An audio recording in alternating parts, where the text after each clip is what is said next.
Calling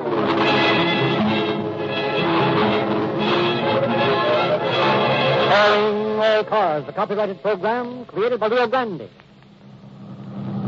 Calling all cars. Attention all cars to broadcast 246 regarding a robbery. Be on the lookout for Roy Gardner, described as 5 feet 10 or 11 inches, 165 pounds, red hair, brown eyes, heavily speckled hands. This man is wanted in connection with the holdup of a mail truck from San Diego. That's all.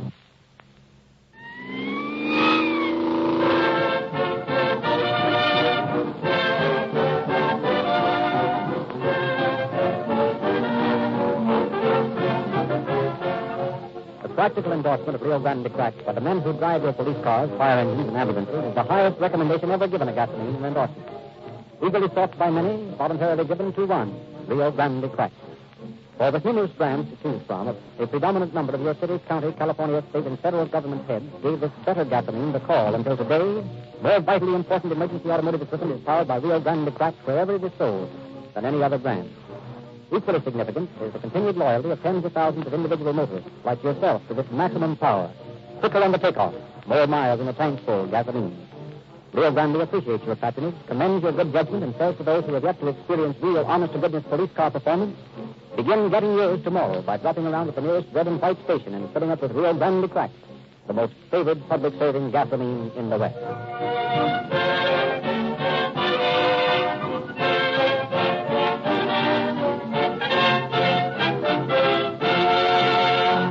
From our usual custom tonight and have asked Chief of Police James E. Davis of Los Angeles to introduce our speaker.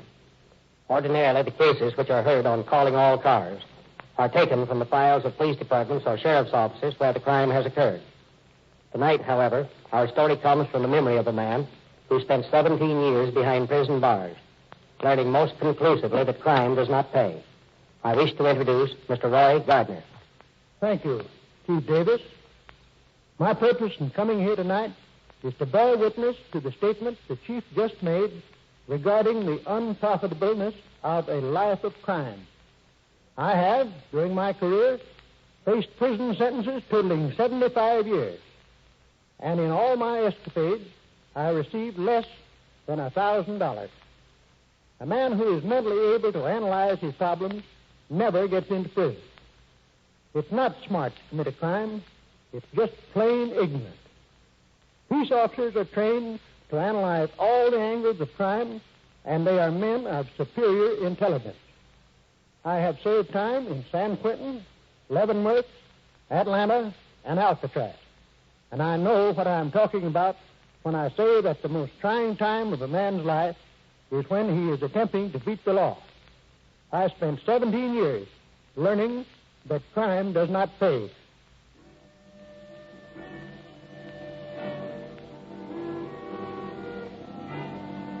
"1909. A hot July sun blazed down on the Mexican desert as a groaning wagon creaked along the sandy road. Get along there, mule. I gotta make camp before sundown. Go on, get up. What's the matter with you, crazy mule? Uh-oh, soldiers. Senor, what are you carrying in your wagon? Why, amigos, I'm surprised you don't know me. There are guns in my wagon. Ah, is that so, senor? And who are the guns for?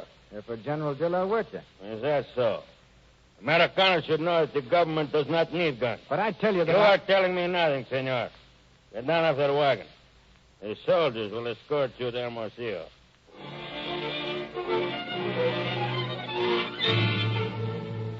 Roy Gardner was taken to the regional headquarters of Hermosillo, tried, convicted, and sentenced to death. He was thrown into a stagnant, rat-infested cell with 3 other Americans. This will be your home, senor, for the next week. Yeah? And then what? And, my friend, we will shoot you. And the 3 dogs who are your cellmates, too. Hot. Sit down and cool off, hothead. Who are you? I'm Doc Campbell.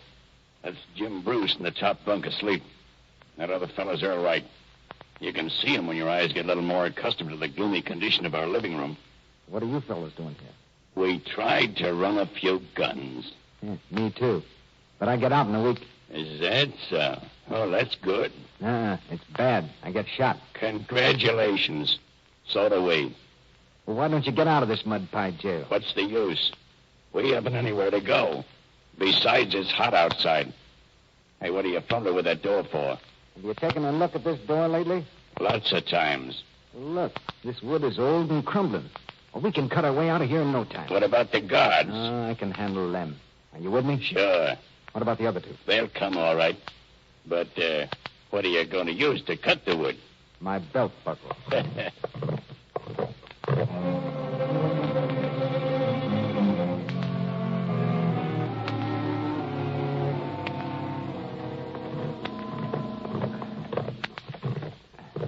How's it coming, Gardner? Just about through. Now, listen. When the guard gets close, we smash it the rest of the way. See? Yeah. After that, it's up to us. You ready? Yeah. Ready? We're ready. Okay, here he comes. That's got him. Come on. There's another guard around the corner. You better grab that guy's rifle and cartridges. We'll need them. Yeah. Hold it. I think that guy's asleep. That did it. Here, let me divide these guns. Now, we're going to have to split up. Yeah. Who wants to go with me? I'll go. Okay, let's scramble.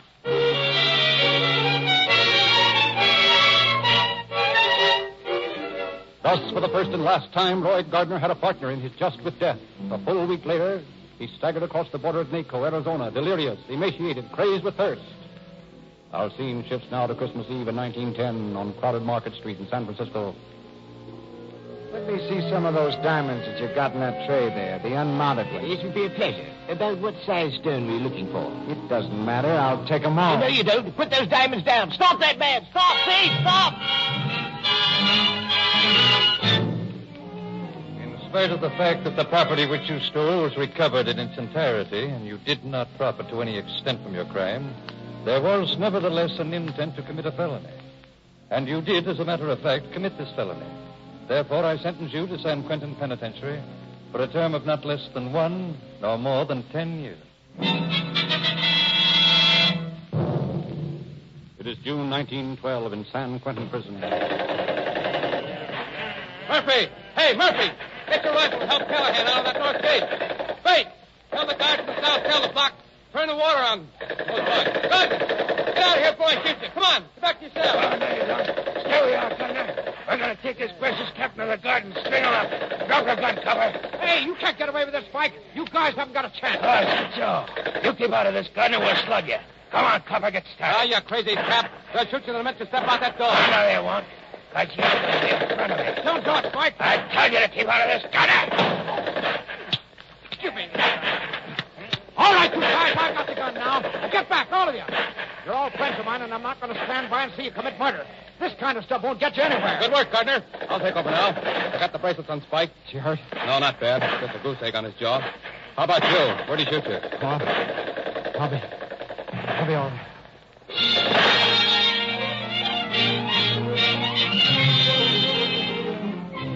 For that strange quirk of heroism, Gardner was granted a parole with only half his term served. So from 1915 to 1920, Roy Gardner was a model citizen. Meantime, he had married, become a father, and had settled down to routine of business. Then he decided to take a vacation. 18 years have passed since then, and Roy Gardner never came home again. He does not know himself how the debacle started. He does recall wandering about Tijuana in an alcoholic daze. He awoke in San Diego 24 hours later with a throbbing head and an empty pocketbook and a sudden consuming rage. In that swift transition, Roy Gardner, successful businessman, became Gardner the Bandit.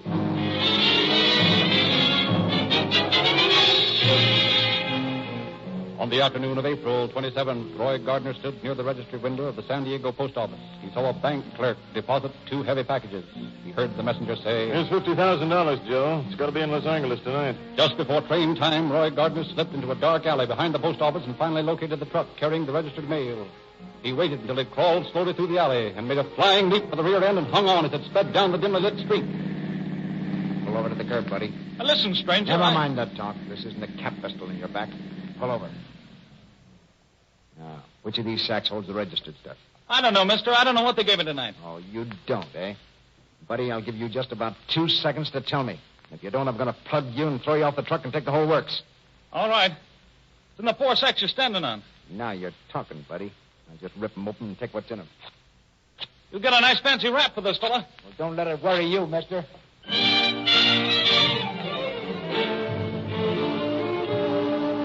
Back in his cheap hotel room, Gardner found his haul had netted him $67,000. With the money, he fled northward to Del Mar, found an isolated field near the town, and buried the money. Meanwhile, back in San Diego, the keeper of the hotel was looking over mug pictures in the San Diego police station. Yeah, that's the man right there. That's the fellow who stayed at my place 2 days, and then he didn't show up anymore. And he left the day the mail truck was held up. And there's his suitcase right there. It's got his name on it, R. Gardner. And here are the mail sacks I found in his room after he left. That's the man, all right. One thing Gardner did not know when he held up the truck was that the numbers of all the bills in that shipment were registered and known to authorities. Consequently, he was easily traced to his nearby hideout, captured, and brought before the United States District Judge. Roy Gardner, you have been charged with the crime of robbing the United States mail. The evidence has been presented. It points indubitably to your guilt. In view of this evidence, you have pleaded guilty. And in consideration of your prison record, I hereby sentence you to serve a period of 25 years in McNeil Island Federal Penitentiary.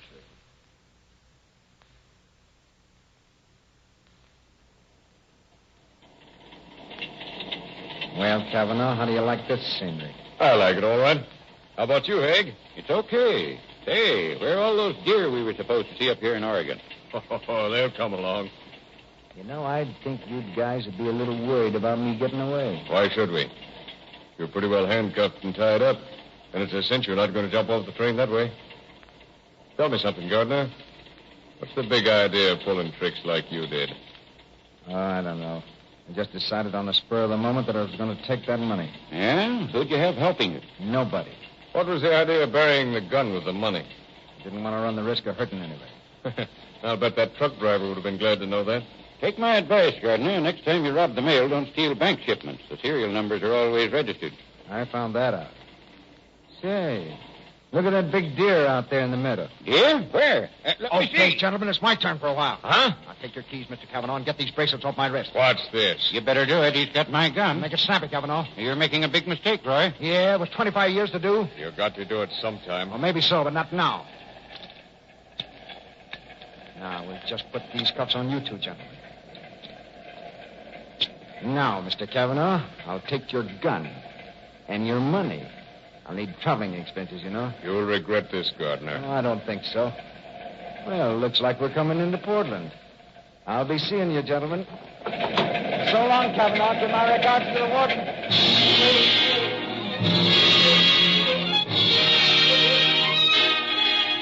In the days that followed, Gardner moved like a man in a nameless marathon, plodding, gasping, his ears throbbing to the tread of pursuing feet. He stole a motorboat at Rainier and shot down the Columbia to Astoria, where the sea swallows the river's rush. He took a train to Tacoma, Seattle, and Bellingham. He stole a car and fled across the Canadian border. He boarded a Canadian Pacific train at an obscure station and debarked in distant Saskatchewan, and finally, bearded and red-eyed, he reached Minneapolis.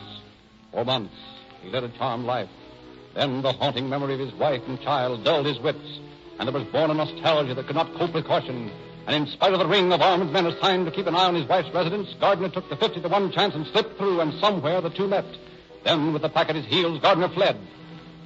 Southern Pacific No. 20 rolled slowly out of Roseville, California yards, headed eastward on the long run to Chicago. Hey, what are you doing in here? This is a mail car. You're telling me. Get your hands up before I blow your head off. Yes, sir. Don't shoot. Now, turn around and drop your hand behind you. Yes, sir. You're getting that strap too tight. Save the talk. Where's the registered mail? I don't know. Quit stalling. Honest, I don't know. I'm just deadheading this run tonight. Okay, I'll find out for myself. You better be careful. You're going to ruin some mail the way you're cutting those sacks. That's tough. There she is. Now, I'll just take what you've got in your pocket and be on my way. How do you stop this train? I'm not sure. It's either 2 or 3 pulls on the signal cord. What are you trying to do, double-cross me? I'll try the emergency. Just keep your back turned, buddy, and you won't get hurt.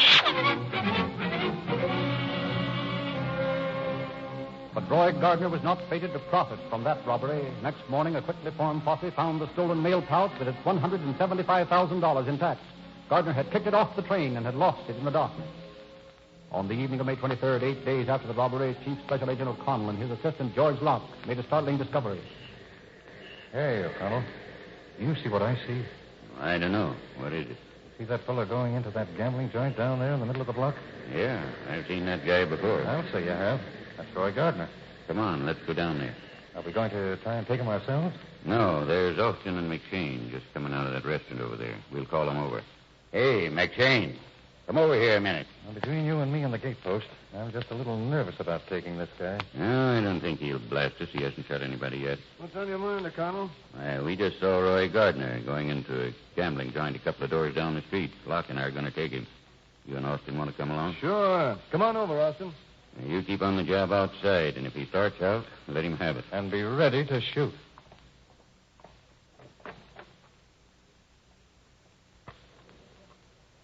Nice work, boys. A couple more hands like that, and I'll be sitting pretty.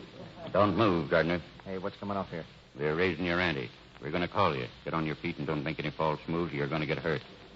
Okay, partner. You don't have to jam that gun in my neck so hard.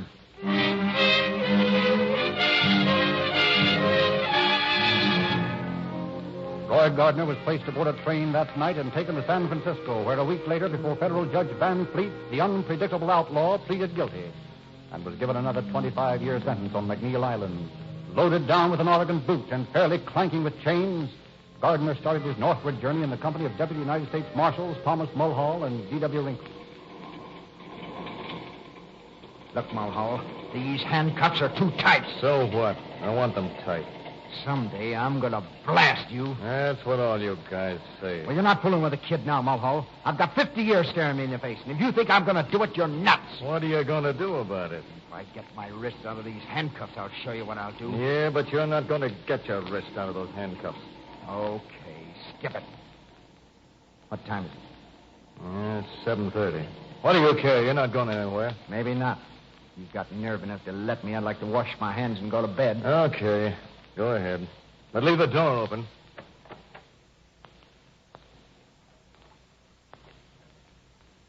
Okay, smart guy, get your mitts up. Where'd you get that gun? Wouldn't you like to know? You won't get away with Ah, this. that's what they all say. Get over there and get these handcuffs off. And you, Wrinkle, keep your mouth shut and don't you make any funny moves. Now, Mr. Mulhall, I'll take your gun if you don't mind. Now stay right where you are, Wrinkle. Drop your gun on the floor. That's fine. Now pick it up and hand it to me, Mulhall. Yeah. By the barrel, wise guy. All right. Okay. Get these cuffs off. Now, we'll put them on you and your silent friend there. You don't suppose he's scared, do you, Mulhall? Go. Now, we'll just equip our Mr. Mulhall with this Oregon boot. I ought to kick your teeth out. And I'll borrow your wallet like this. And be on my way. Incidentally, copper, I never intended to shoot you anyway. That's big of you, Gardner. If I'd have been in your place, I'd have shot you down like a dog. Well, so long, coppers. Give my regards to the ward.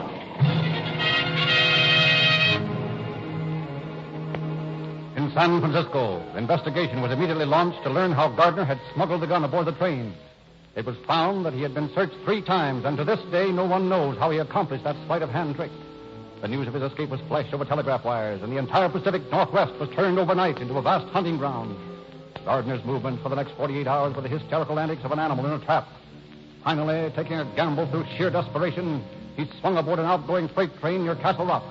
At last, reached Centralia, Washington, made his way to a small hotel, registered as Dale Patton. But again, the suspicious innkeeper was his downfall. Well, what is it? Your name, Patton? Sure, why? Oh, nothing in particular. Just wanted to talk to you a minute. Sure, it's tough to have your face wrapped up like that. Yeah, it'll be all right in a couple of weeks. Mm-hmm. What happened? Oh, some gasoline exploded in the machine shop where I was working. You're pretty lucky it didn't get in your eyes and hair. Huh? Oh, yeah. It would have been pretty bad if I hadn't been wearing a cap and goggles. The landlady thought you might be hiding something. What do you mean by that? Oh, she thought you might have smallpox or something. Oh, yeah? As a matter of fact, those bandages don't look right to me. Well, since when have coppers got the right to bother a working man just because his face don't look right? I can prove who I am and where I got these bandages and why I'm wearing them. Now, beat it before I call the manager. Did you say copper? You heard me. Mister, I was going to take you down to headquarters, but I've changed my mind now. I'm going to take a look at you right here. I don't like the looks of those freckles on your fingers. Now, just get your hands up.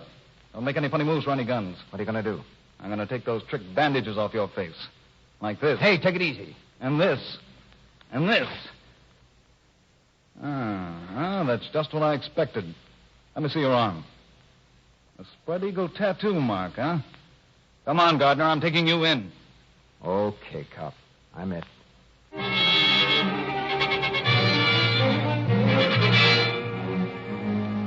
Thus, after long months of matching wits with the law, Roy Gardner reached that cold, windswept St. Helena, McNeil Island. Gardner quickly swung into prison routine, friendly, anxious to make the best of his lifetime jolt. But the cloak of good behavior was only a thin mantle to shield his plotting mind. 81 days after the gate to McNeil Island prison had swung close on Gardner, we find him again, planning to escape. Hey, Bogart, you ready? Sure, I'm ready. Where's Impin? He's over there by the fence. Did you bring the pliers? Yeah, come on. Hey, Impin, you still ready to go? Sure, what have we got to lose? We're lifers, ain't we? If we get shot, we get shot. Any way you look at it, we die in here. Okay. And you two guys stand close together so they can't see me while I cut this wire. Yeah.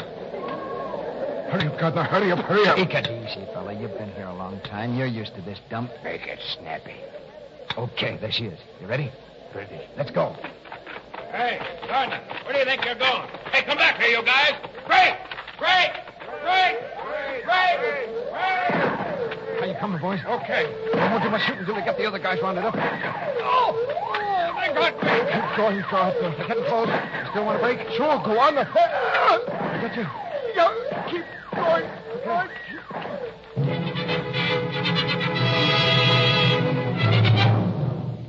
4 hours later, as the gathering darkness swept over McNeil Island, guards toured the thickets with searchlights, but found no trace of the missing Gardner. The search was finally abandoned. Gardner had escaped again. Under a pall of lowering smoke from a fire started to rout him out of hiding, Gardner had crept back through the hole in the fence and for 6 interminable days lay hidden in the loft of the prison barn. Then, one night, as the fog swirled and eddied across the bleak island, Gardner made his halting way to the coast. Plunging into the icy water, Puget Sound drifted with the tide toward the mainland 2 miles away. Then, one morning in the office of the San Francisco Bulletin, the managing editor received a letter. Hey, Bill, come here a minute. Okay, just a minute. Don't give me any of that just-a-minute stuff. Get over here. All right. Keep your shirt on. After all, we had to get that story out on that movie dame that just hit The town. devil with that. Take a listen to this letter I just got. It's from Roy Gardner. Oh, now, look, boss. You're old enough not to fall for such things as that. Shut up and listen. Give me a cigarette. I said shut up. You think it'd kill you to do without one of those things for 10 minutes? Now, here's Gardner's letter. I got shot in each leg before I got to the thicket. I was pretty dizzy and weak from loss of blood, so I crawled under a thick bush behind the fence and covered myself up with leaves. Just a babe in the woods, huh? I stayed there till long after midnight. I could hear the guards beating the brush all around me. When they moved away to another part of the island, I crossed the field to the prison farm barn. I dragged myself up into the haystack and stayed there the rest of the night. Didn't even wait until the cows came home. Oh, shut up. I was desperate to get off McNeil, and I figured I would have to swim across to Fox Island. Believe me, I wouldn't do it again. It was the toughest swim I ever had in my life. I was nearly unconscious by the time I got across. Yeah, if he'd been conscious, he wouldn't have tried it in the first place. Oh, now, look, Bill, will you keep quiet? I crawled along the shore, found another barn, and fell asleep there. I stayed on Fox Island for 4 days, milking cows and eating apples. And then I finally got across to the mainland, where a friend of mine took care of me till the wounds in my legs were better. Who's the friend? That's what we'd like to know. Listen to the rest of the letter. I want you to tell my wife not to worry about me and to tell her that I'm through with crime. I also want to tell the world that I'll make good if they'll only give me a chance. Yeah, I'll bet. A good Husky haul out of a mail car. Well, he's enclosed a letter here to the president asking for a chance to go straight. He doesn't want a pardon, he says, just a suspended sentence. Yeah, I bet he does at that. Well, what do you want me to do about this? Slap this thing on the front page. Give it everything you got. As soon as the copy desk gets a head on it, let me see it. I'm going to get me a job in a nice, quiet boiler factory.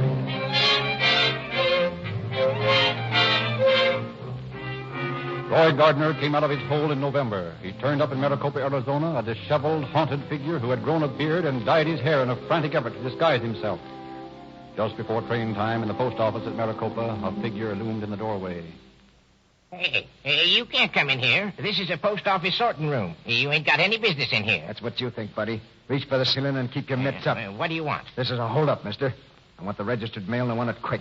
It's gone to the depot. Oh, no, it hasn't. There won't be a train out of here till morning. Come on, fella, give. Where are those registered pouches? Over there by the door. All right. Put your hands behind you. And we'll just tie you up with one of these nice, heavy cords here. Hey. Now take your gun. That's just in case. Now, if you're a smart boy, you'll keep your mouth shut till I get out of here.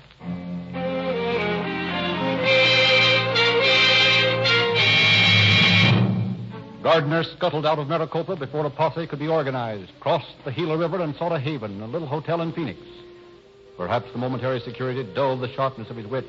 Perhaps he lost sight of the irrefutable law of averages, for he decided to perpetrate another crime in Phoenix. The plan took shape in his mind on the afternoon of November 15th when he overheard a conversation in a baggage car. Where's that shipment you got to Los Angeles? Keep your shirt on, Dutch. It's right here in these little sacks. Oh? 15,000 in cash. All right, that is good. Hurry it along. The train leaves in just a few minutes. Okay. Here they come. Catch 'em. All right. So the other one. Here she comes. All right. Give me the book. I'll sign it. Okay, Dutch. See you next week. Yeah, I'll be back. Who's there? All right, monkey, get your hands up. Who you call monkey? I'm talking to you, squarehead. Get your hands up. No, I will not do it. Where's your gun? It is in my locker. What's the matter with you? Do you want to get shot? No, but I will not be held up. Yeah, that's what you think. Now get back there. No. I said get back there. No. You do not hold me up. That's what you said, pal. Go on, get back over there. Don't push. You're the bullheadedest guy I ever saw in my life. I said don't push. I am not cattle. No? Well, how do you like this? Now you have done it. Now I teach you a lesson. I teach you what happens to guys who monkey with the mail. Oh, yeah. You take a swing at me, you squarehead. I'll get you back. Yeah. You find out. Hey, I'm what's scared of you. in here? Hey, come quick. Bring a rope. I have got a bandit. Huh? Boy, I'll say you have. You know who that guy is? No. He just big fool. Think he could hold me up. That's Roy Gardner, the mail bandit. Who? Roy Gardner. Yeah? From now on, he's just a number in a prison cell. Push me like cattle, the doomcock I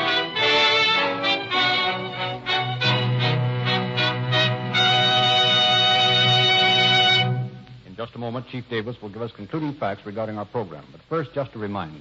The right and left bow of the most efficient motoring are those two Rio Grande products, Rio Grande Craft, the superior gasoline of police car performance, and Realube, the motor oil that can't break down at any heat, at any speed.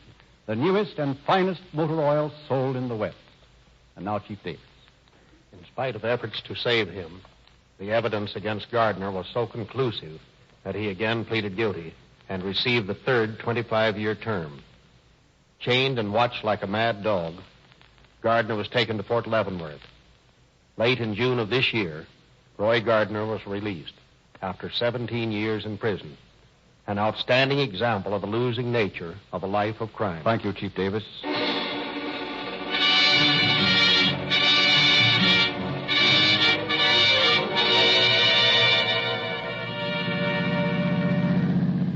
Los Angeles Police calling all cars. Attention all cars. Broadcast 246 regarding a robbery.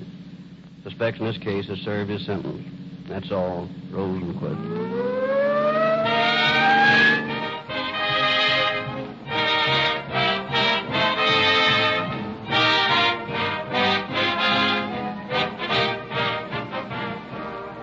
The role of Roy Gardner in tonight's broadcast was played by Mel Ruick.